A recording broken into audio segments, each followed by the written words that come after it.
Everyone,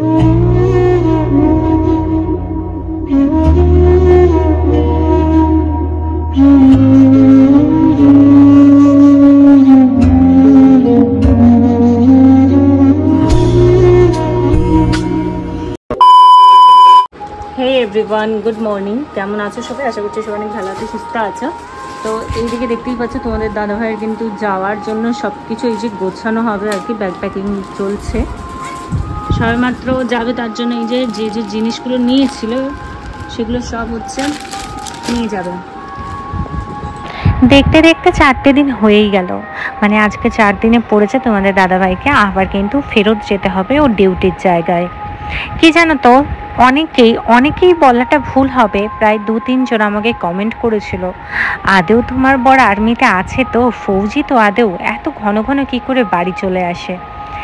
এই তো সবেমাত্র গেল, দেখো মাঝখানে 1টা মাস, আর ও একটু আগেই ওকে যেহেতু ডিউটিতে যেতে হয়েছিল, তার জন্য কিন্তু বলতে পারে যে 4টে দিনের জন্যই বাড়ি এসেছিল। অনেকের আবার দেখেছি সেই সুখটাও সহ্য হয়নি, কোনো ব্যাপার না। আমরা কিন্তু বিশ্বাস করো এই 4টে দিন অনেক আনন্দ করে কাটিয়েছিলাম।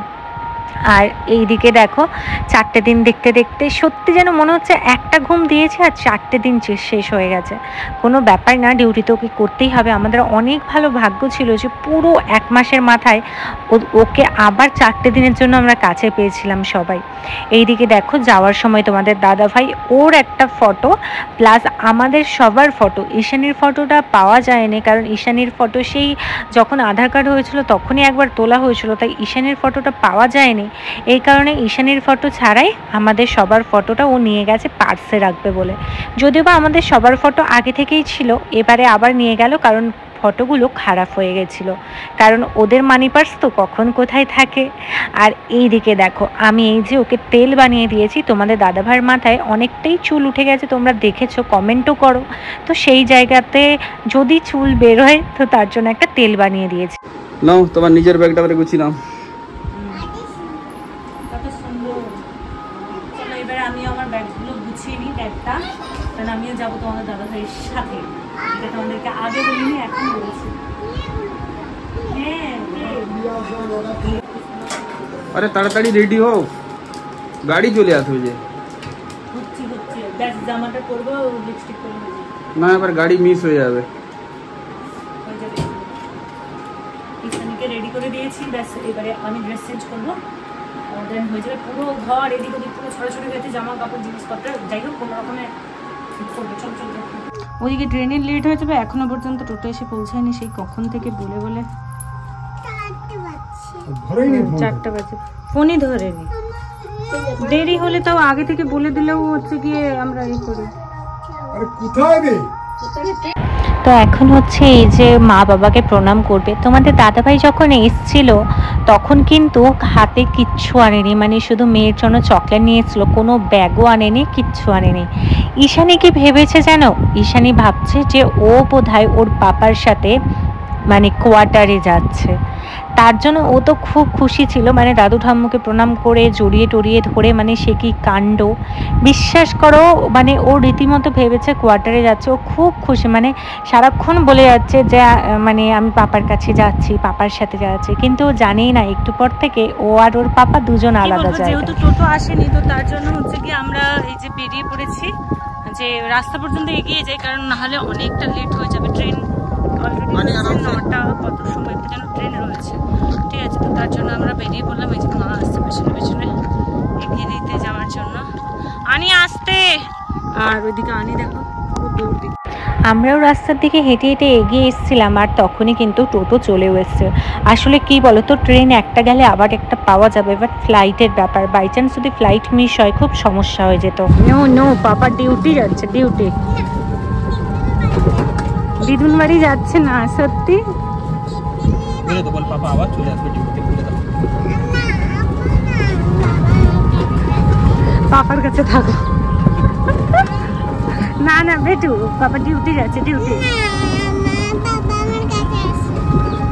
তোমার কাছে আছে, আবার চলে আসবে, হ্যাঁ না? আমরা দিদুন বাড়ি, তুমি দিদুন বাড়ি যাবে, আমি তারপর মিষ্টি কিনে নিয়ে তোমাকে খেয়ে যাবো, ঠিক আছে? এবার কি হবে, ওটা তবুও ম্যানেজ দিতে পারবো, ঘরে থাকলে খেতে গড়া দুধ খেতে হবে। তো ফাইনালি আমরা এখন স্টেশনে চলে এসেছি।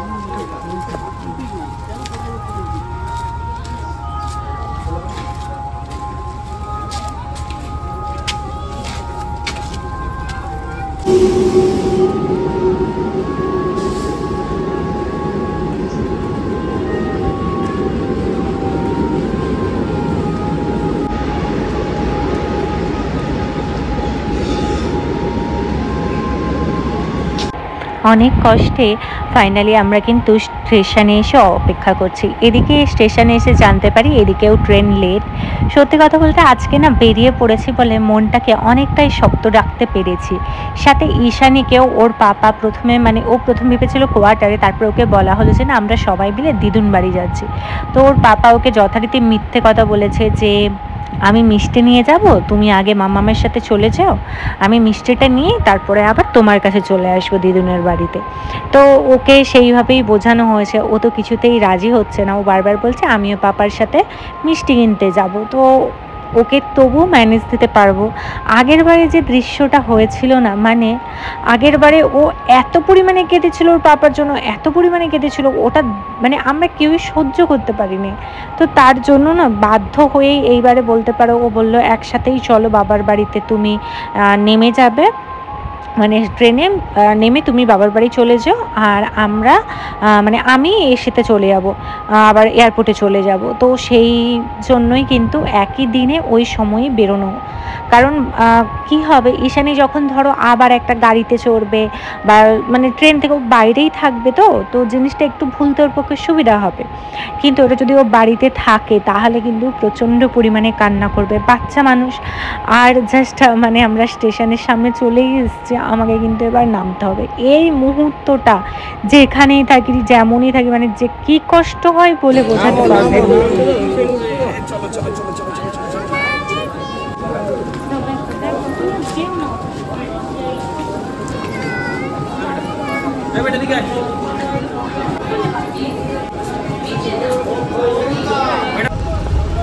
ফাইনালি আমরা এখন বাসে উঠে গেছি। তোমাদের দাদাভাই ট্রেনে করে স্টেশনে ওখান থেকে আবার বাস ধরে এয়ারপোর্ট। তো ওর ফ্লাইটে আজকে ট্রেন এত লেট যে বলার বাইরে, প্রায় 1-1.5 ঘন্টা লেট আছে। টাইমের মধ্যে না পৌঁছতে পারলে ফ্লাইট। তো এই যে ঈশানীকে নিয়ে এখন হচ্ছে মামা বাড়িতে যাচ্ছি, দিদুনের বাড়িতে, কারণ এইবারে বারবার চলো এখানে আর বেশি কথা বলছি না, কারণ কিছু শোনা যাবে না। আমরা হ্যাঁ আওয়াজ হচ্ছে, আমরা যাই বাবার বাড়িতে গিয়ে না। কি রে দেখ না বলে আবার সারপ্রাইজ দিতে চলে এলাম। এই যে আমাদের নতুন বউ। হ্যাঁ নতুন বউ। তোর ফোন ফেটে গেছে কেন? আর মা ফ্রিজ থেকে ফেলে দিয়েছে, ফ্রিজের উপরে রেখেছিলাম, দরজা খুলেছে ধর। ব্যাস ঈশানী এদিকে ঘুমিয়ে গেছে, তো তার জন্য দিদিদেরকে বলছি। আমি না বলেই এসছি, আমার বলা ছিল আসতে পারি, বাট চলে এসছে সেটা বলা। আচ্ছা আচ্ছা কাঁদছে না, দেওয়া হবে না। চল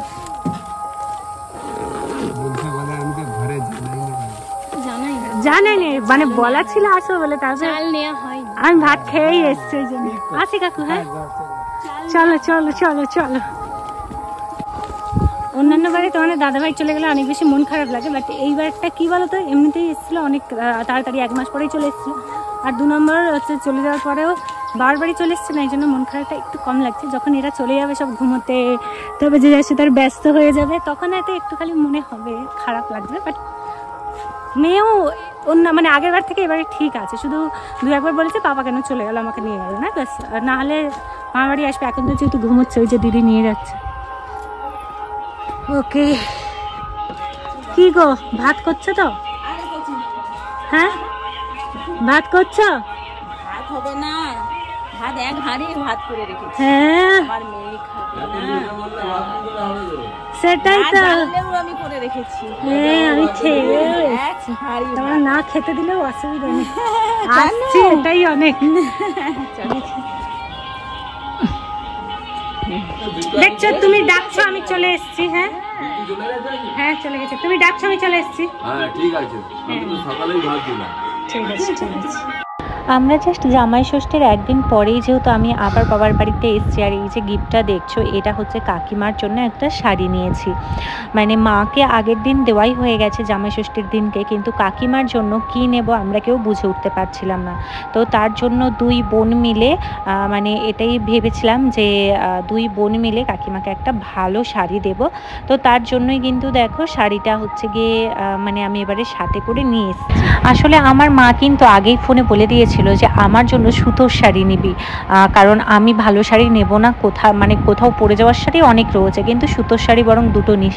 তো মায়ের জন্য সেরকমই নিয়েছিলাম। আর কাকিমা কিন্তু শাড়ি পরেই না, তাই বুঝে উঠতে পারছিলাম না কি করব। শাড়িটা দেওয়ার পরে হঠাৎ চোখ পড়লো কাকিমার ড্রাগন বাগানে, ঠিক আছে, এত ফল ধরেছে এবারে যে বলার বাইরে। এর আগের বারে ধরেছিল দুটো একটা করে ধরে, আর ভীষণ মিষ্টি, যেহেতু ঘরের কাছে বেশি সার বৃষ এইসব পড়ে না, ভীষণ মিষ্টি। এই বছর এত ফল ধরেছে কি বলবো।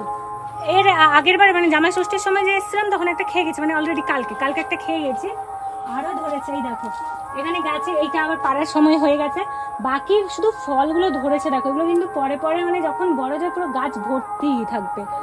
এগুলো তো অনেক অনেক।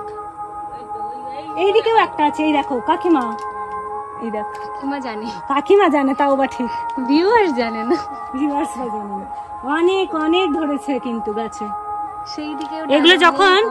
এগুলো যখন একটু মানে সবগুলো যখন লাল লাল হয়ে যাবে একবার শুধু ভাবো কত সুন্দর দেখতে লাগবে, দারুণ সুন্দর দেখতে লাগবে। কিন্তু ঈশানী ওদিকে এসে ঘুমিয়ে পড়ছে, চলো এখন ঈশানীর কাছে যাই। আর এখন হচ্ছে বিকেলবেলা আমরা এসেছিলাম একটা রামধনু দেখতে, ওই জায়গাটাতে যেন রামধনু উঠেছিল, বাট এখন সেটা আর নেই। আর ওই দেখো এখানে এই যে 3 বোন রয়েছে, আর সাথে হচ্ছে এইদিকে আমরা সবাই মানে 4 বোন রয়েছি, ঠিক আছে।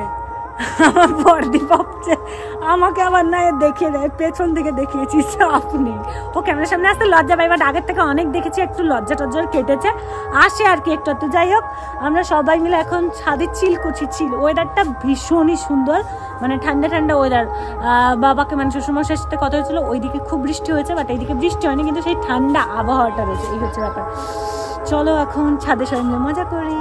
আর এই যে দেখতে পাচ্ছ ড্রাগন গাছটা, এটা হচ্ছে আমার বর্দি লাগিয়েছে। তো যাই হোক চলো আমরা এখন ছাদে সবাই মিলে মজা করি। আর ঈশানীকেও অনেকটা ভোলাতে পেরেছি, আর না হলেও মানে মাঝখানে একবার খুব কান্না করেছিল, বাট ভোলাতে পেরেছি। তো চলো ভিডিওটা এখানেই শেষ করলাম, কেমন লাগলো অবশ্যই জানি। Tata bye bye.